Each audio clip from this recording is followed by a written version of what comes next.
i ta majka koja kaže, znači, slušaj svoje starešine, budi dobar, a iza toga stoji ti braniš mene, braniš svoju porodicu, braniš svoju budućnost, svoje pokolenja.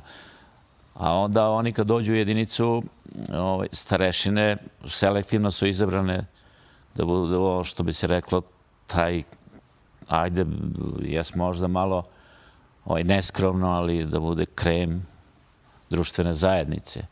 I to rodoljublje je svakodnevno prisutno i na obuci, u razgovorima, a naročito kada dođu takve situacije.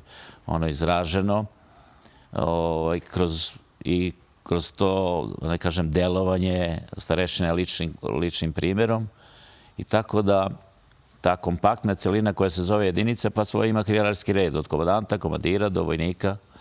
Svi imaju isti osjećaj prema otadžbini da je brane, a otadžbina, obično zapovest otadžbine samo koju sam ja kao komandant preneo na počinjene.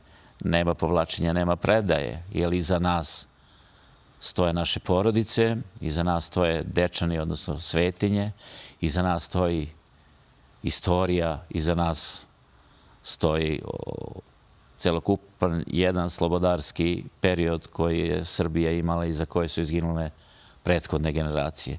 Tako da na nama, kada je došao red da sve to odbranimo,